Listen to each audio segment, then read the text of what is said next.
बिस्मिल्लाहिर्रहमानिर्रहीम, अस्सलाम वालेकुम। Welcome to Abbas health YouTube channel. उम्मीद करता हूँ कि सब खैरियत से होंगे।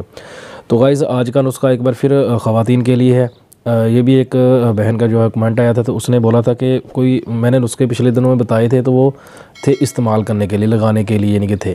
तो उसने जो कमेंट किया तो उसने बोला था कि कोई भाई ऐसा कोई नुस्खा बताएं जो खाने के लिए हो, जो आसान हो, हम आसानी से जो है वो खा सकें। लगाने वाला काम थोड़ा सा कुछ लोगों को कहता है कि फैमिली के अंदर, बड़ी फैमिली के अंदर थोड़ी सी प्रॉब्लम हो जाती है।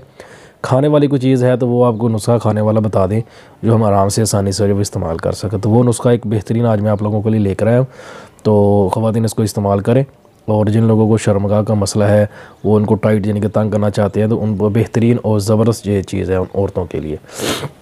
तो करना आप लोगों ने क्या है कि सबसे पहले आप लोगों ने मेरे चैनल को सब्सक्राइब कर लेना है, और साथ ही बेल आइकन के बटन पर क्लिक लाजमी कर लें, ताकि मेरी हर आने वाली वीडियो की अपडेट आपको टाइम पे जो है मिल जाए। और वीडियो पसंद आए तो लाइक ज़रूर करें।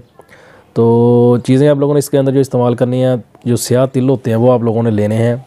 2 ग्राम आप लोगों ने स्याह तिल लेने हैं, और गोगरू आपको मिल जाएगा पंसार की दुकान से। ये चीज़ें 2 ग्राम ही आप लोगों ने वो लेने हैं। इनका आप लोगों ने सफ़ू बना लेना है। वैसे तो आप इनकी मकदार जो है वो ज़्यादा ले लीजिए। मैं एक दिन की खुराक आप लोगों को बता रहा हूँ, यानी कि 2-2 ग्राम। 2 ग्राम ये आपने वो लेना है स्याह तिल, और 2 ग्राम ये आप लोगों ने गोगरू लेना है।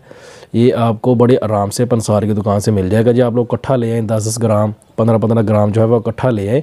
इसको ला के इकट्ठे को सफ़ू बना के अपने पास रख लें। तो आप लोगों ने इस्तेमाल कैसे करना है कि 1-1 चम्मच दोनों का ले लेना है, यानी कि 1 चम्मच ये स्याह तिल का और 1 चम्मच गोगरू का आप लोगों ने ले के, तो उसके अंदर आप लोगों ने आधा किलो दूध लेना है। दूध के अंदर आप लोगों ने इसको डाल के चूल्हे पे चढ़ा देना है, और 1 चम्मच जो है आप लोगों ने इसके अंदर शहद का जो है वो ऐड कर लेना है। अगर फिर भी कम लगे तो शहद ज़्यादा भी इस्तेमाल कर सकते हैं, नहीं तो फिर इसके साथ थोड़ा सा मीठे का इस्तेमाल भी जो है चीनी वगैरह भी आप लोग डाल सकते हैं, कोई इतना प्रॉब्लम नहीं है।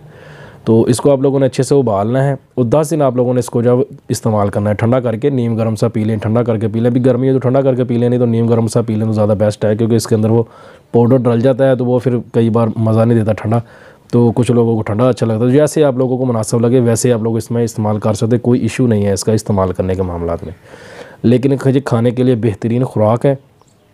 ये सिर्फ 10 दिन आप लोगों ने खानी है, कुछ ज़्यादा लंबी चौड़ी आप लोगों ने इस्तेमाल करेंगे। सिर्फ 10 दिन आप लोगों ने इसको जो है वो इस्तेमाल करना है, तो इंशाल्लाह आपका जो शर्मगाह का मसला है वो इंशाल्लाह इससे जो है वो ठीक हो जाएगा। तो ये थी आज की वीडियो। उम्मीद करता हूँ कि आप लोगों को पसंद आई होगी। वीडियो पसंद आए तो लाइक करें, दोस्तों के साथ शेयर करें, दुआ में याद रखिएगा। मिलते हैं किसी ऐसी ही नई वीडियो में, तब तक के लिए अल्लाह हाफिज़।